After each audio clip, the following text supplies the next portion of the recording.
Baik, salam. Salam. Terima kasih buat kesempatan yang diperoleh lagi.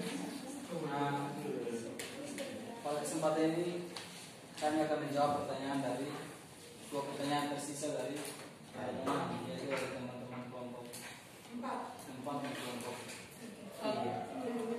Untuk itu tanpa memperpanjang kata dan kalimat saya, waktu sebelumnya saya berikan kepada teman Dewan untuk menjawab pertanyaan dari kakek. Ya.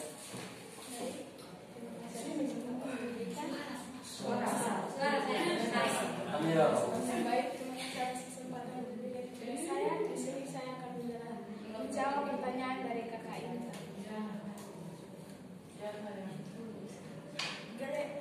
Aliran dari karismatik itu tokoh Sudah nama gereja.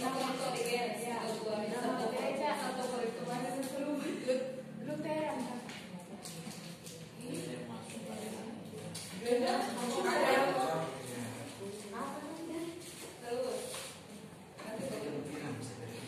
Gereja Lutheran seperti ada GKI, GSJ dan GKR dan masih ada sisa. Terima kasih. Ya, mungkin itu jawaban dari teman Dewan. Dari kami ada tanggapan atau pas untuk seluasnya yang diberikan. Oke, baik. Ini keliruannya di mana saya juga tidak tahu sendiri. Sebab tokoh pertama yang melakukan reformasi adalah yang diketahui ada menurut sejarah itu Martin Luther melawan gereja GKR sesuai yang dipresentasi oleh kelompok 1 di minggu-minggu kemarin. Dan setelah Martin Luther hadirlah beberapa tokoh reformasi lagi.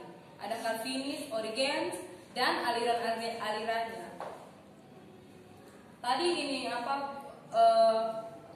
teman-teman kalau bilang tadi pertama sesuai presentasi dari jawaban dari kakak Ina bilang Origenes dengan satu lagi ada sebut nama paling terakhir saya lupa nama, dia membantu Origenes, dia merupakan anak murid dari Origenes.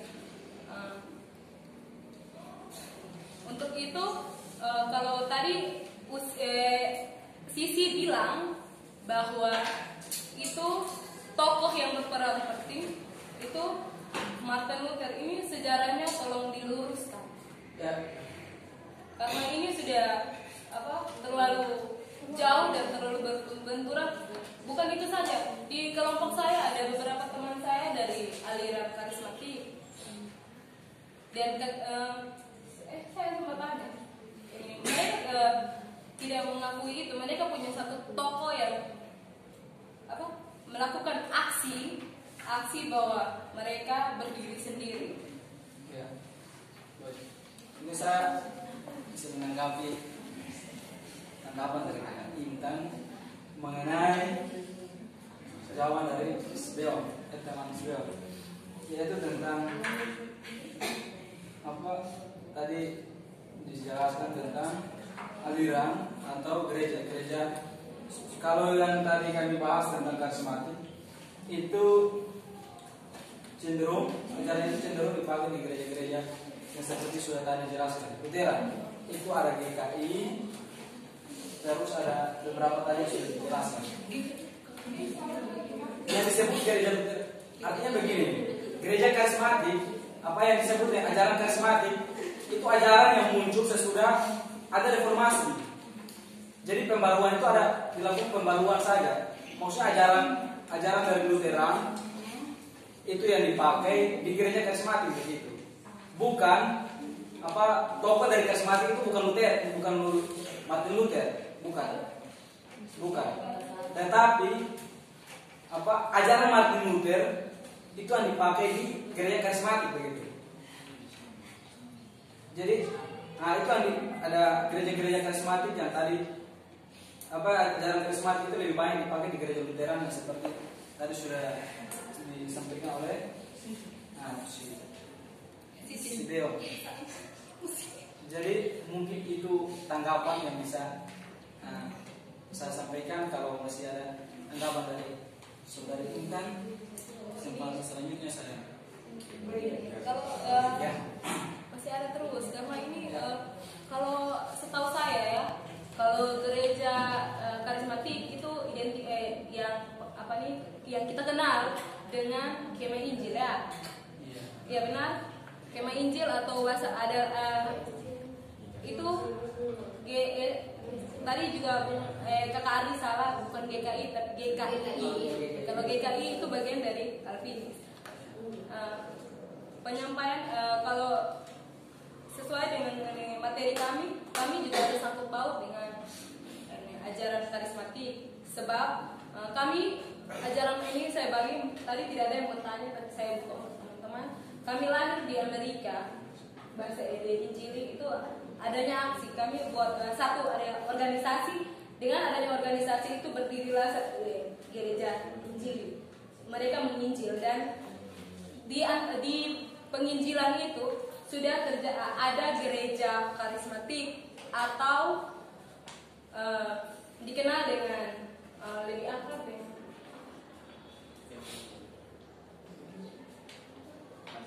Biasa kalau antum biasa dikasih dengan kemah Injil, kata lain dari kemah Injil.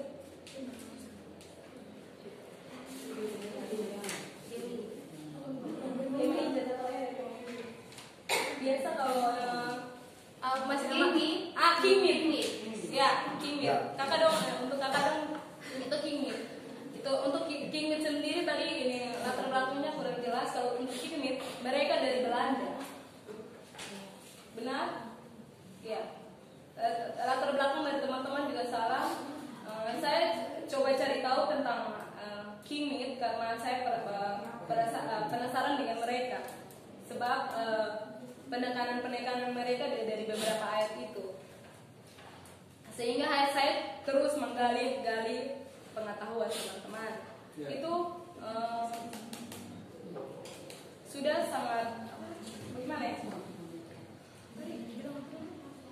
Jadi begini, mungkin saya lengkapi lagi. Kami di sini membahas tentang karismatik sendiri itu yang merupakan suatu pokok ajaran. Dia bukan merupakan gereja atau apa begitu kan. Jadi ajaran ini itu dia dipakai di beberapa gereja. Dia dipakai di kita ada gereja Lutheran yang kebanyakannya itu dipakai di gereja Lutheran. Dia kan tadi ada GKI atau ya seperti itu. Jadi karena begini di latar belakangnya itu karismatik sendiri tadi kan dia berbicara tentang gerakan karismatik diceritakan oleh puji-pujian yang bersemangat. Ya ini kan kita ketahui bersama bahwa ini lebih banyak gereja Pentakosta ya. Pentakosta kan di GK di teman-teman gereja Kemah itu juga mungkin begitu. Ya. Jadi kita kalau berbicara tentang karismatik sendiri itu yang merupakan ajaran yang dipakai oleh gereja-gereja Lutheran. Maksud gereja-gereja Lutheran itu kan mereka cenderungnya itu lebih hampir keseluruhannya itu ke Martin Luther. Tetapi pada perjalanannya itu kan ada pembaruan lagi, itu yang seperti ada karismatik itu dilakukan tokoh Genesis begitu. Jadi itu yang diharus masuk ke gereja-gereja Lutheran begitu. Sesuai dengan pesan Lutheran bahwa gereja yang bereformasi harus tetap bereformasi.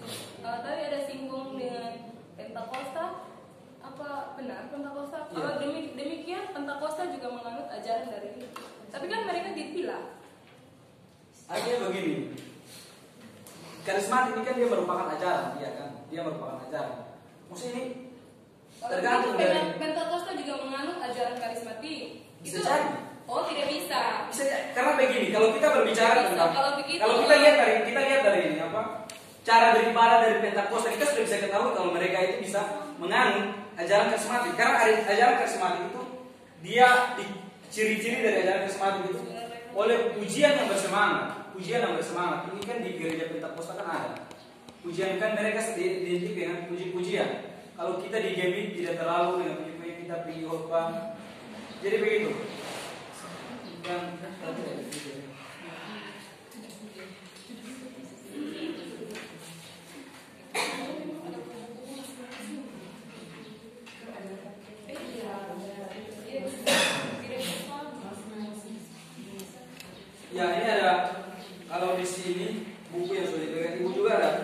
begini, saya akan bacakan untuk teman-teman supaya lebih jelas.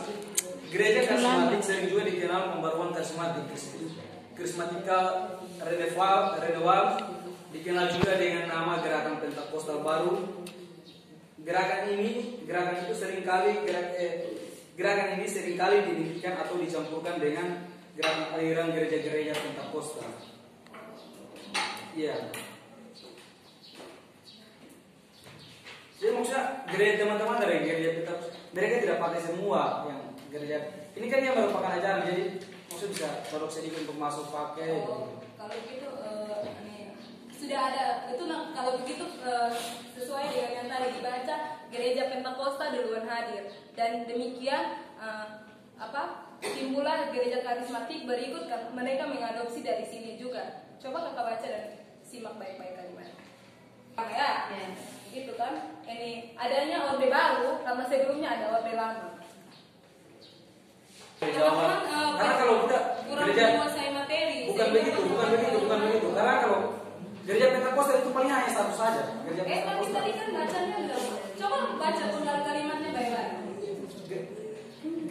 Kita jangan maksudnya bukan gereja Pentakosta, gerakan Pentakosta. Iya, gerakan Pentakosta baru, ada kata baru. Kalau ada kata baru, otomatis ada yang lama. Pentakosta, kalau yang dimaksud yang di sini itu dia merupakan gereja Pentakosta sekarang. Pergerakan Tapi baru, kalau Pentakostal kita bedakan dulu dengan Pentakosta. Pentakosta, gerakan bukan gereja Pentakosta. Coba sekali lagi saya minta baca ulang. Gerakan karismatik sering juga disebut pembaruan karismatik. Dia merupakan pembaruan. Kita garis bawahi. Pembaruan, iya pembaruan toh. Kan ada sebelumnya ada lama, baru diperbarui lagi dari baru. Bukan ada lama. Maksud karismatik ini dia muncul untuk membarui reformasi yang sudah dilakukan oleh ajaran-ajaran yang dilakukan oleh Martin Luther. Jadi dia bukan sudah ada baru pembaruan lagi, bukan. Dia muncul untuk membarui begitu. Dia muncul untuk membarui. Jadi begitu. Mungkin tanggapan. Ada video lah. Catatan saya untuk teman-teman saya, teman-teman harus menguasai materi dan menyampaikan. Kalau soal itu kami juga mencari referensi di mana-mana sebelum teman-teman presentasi. Tidak, maksudnya bukan masalah penguasaan materi. Ini sudah kami sudah menjawab sesuai yang apa yang teman-teman sampaikan. Kan teman-teman sampaikan bahwa penjelasannya tidak mentok sehingga tidak ada kepuasan. Itu kami menilai bahwa teman-teman kelompok 2 tidak menguasai materi. coba kita lihat dulu jawaban pertanyaan dari awal. Kami menjelaskan, saya rasa penjelasan kami ini sesuai dengan apa yang sudah ditanyakan, yaitu tentang tidak ada kepuasan sehingga ada tanggapan. Iya, tetapi maksudnya begini, pertanyaan itu kami jawab yang sesuai dengan apa yang seharusnya. Maksudnya kan tadi ditanyakan gereja-gereja mana yang menganut, mereka menganut. Ya itu sudah kami jawab, sudah kami jelaskan bahwa ada gereja GKI, GKI, KMI dan lain sebagainya. Itu kan dia sudah sesuai dengan pertanyaan. Pertanyaannya terus muncul pertanyaan lagi. Informasi tadi dari sisi sempat bilang apa? Lutheran. Nah dari situ timbul lagi pertanyaan. Kalau kata bukan merupakan tadi sebelumnya dari Ina berbicara bahwa tokoh dari GNS dan pada akhirnya ada kata satu memang saya tahu, makanya saya coba tanya. Sempat tidak disebut bahwa karena saya rasa penting saya tanya, dan pada ada satu nama lagi yang disebut itu dia memang murid dari Origenes, dia membantu Origenes. Terus dia berlawan dengan yang diberikan. Oh tidak, saya rasa tidak berlawan. Itu yang Lutheran, bukan Luther. Yang Lutheran kan Lutheran ini kita tahu gereja-gereja yang menganut paham Lutheran itu kan ada yang tadi sudah dijelaskan. Iya. Maksudnya bukan karismatik punya tokoh itu yang Luther, bukan. Tetapi gereja-gereja yang menganut paham karismatik itu yang gereja-gereja Lutheran itu. Gereja karismatik itu bagian dari ini apa? Gereja Lutheran gitu maksud saya. Oh tadi kalau penjelasan yang salah. Makanya itu pertanyaan baru. Dan kalau soal itu memang saya ikuti terus ya, saya juga membaca.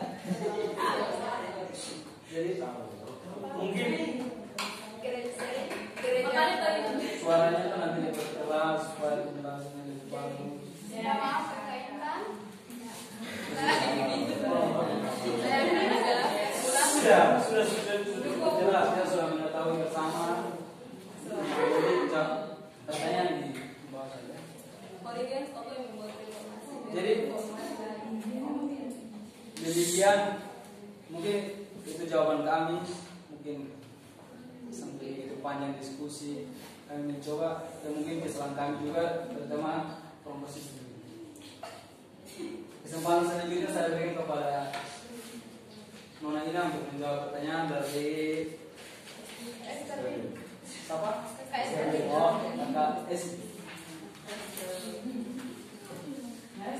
Baik, terima kasih.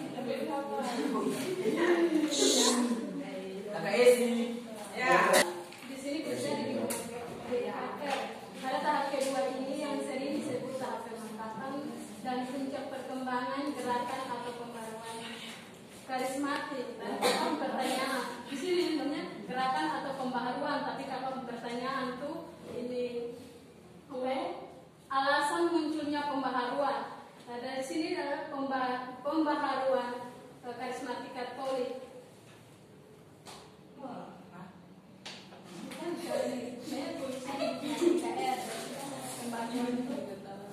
Pembaharuan karismatik Katolik, tapi Kakak Esther hanya langsung ambil alasan munculnya pembaharuan karismatik saja. Terus dalam tahap ketiga,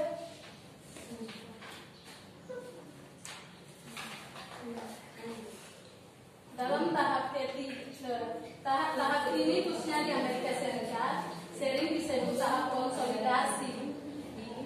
Istilah konsolidasi berarti bahwa gerakan ini semakin nyata sebagai salah satu persekutuan yang masuk kategori utama. Namun di sini kakak pertanyaan lagi, alasan munculnya konsolidasi.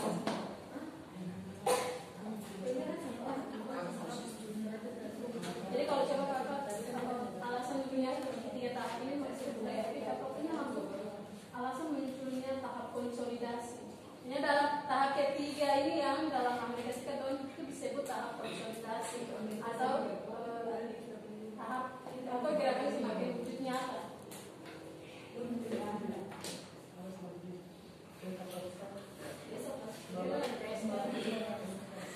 Pas. Ya, saya masih ada jawaban dari pembaharuan karismatik atau gerakan. Misalkan saudara adanya maksudnya adanya gerakan atau adanya perubahan, bukan adanya latar belakang yang mendukung sehingga dia adanya muncul perubahan atau gerakan karismatik. Maksudnya ada sesuatu yang mendorong sehingga adanya perubahan-perubahan tersebut. Jadi di sini saya minta maksudnya apa yang menjadi alasan sehingga adanya pembaharuan karismatik, apa yang mendorong sehingga adanya pembaharuan karismatik atau gerakan-gerakan. Latar belakang yang mendorong, tentunya munculnya pembaharuan karismatik. Ya. Tahap pembaharuan karismatik.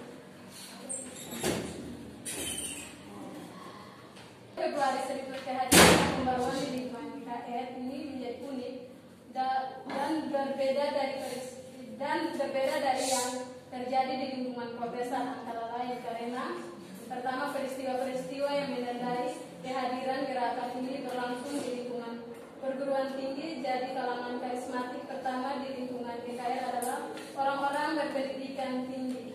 Ini sekaligus menitis cemohan bahwa gerakan karismatik bersifat anti-intelektual. Yang kedua, peloporan-peloporannya yang kemudian menjadi pemimpin PKK adalah kaum muda, para imam, lebih berperan sekedar sebagai penasihat rohani dan teologis. Yang ketiga, para pemimpin awam ini 3-4 tahun sebelumnya telah bersama-sama bekerja dan beribadah di lingkungan kampus, sehingga gerakan ini jadi sangat padu, hal yang tidak terdapat di gereja-gereja lain. Yang keempat, para pelopor ini sebelumnya telah sangat kuat dipengaruhi serangkaian debat, etos, dan doktrin Konsili Vatikan II. Oke, baik. Dari jawaban yang disampaikan di situ masih ada lagi 5 pertanyaan. Bersifat intelektual lah. Tadi memang bersifat intelektual. Intelektual lah. Yang bersifat intelektual karismatik itu seperti apa dalam pembaharuan karismatik? Bersifat intelektual dalam pembaharuan karismatik itu seperti apa? Apa yang bersifat intelektual dalam karismatik?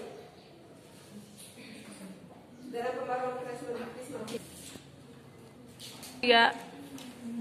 Demikian hasil presentasi kami. Teman dari kelompok 3 untuk melanjutkan hasil diskusi.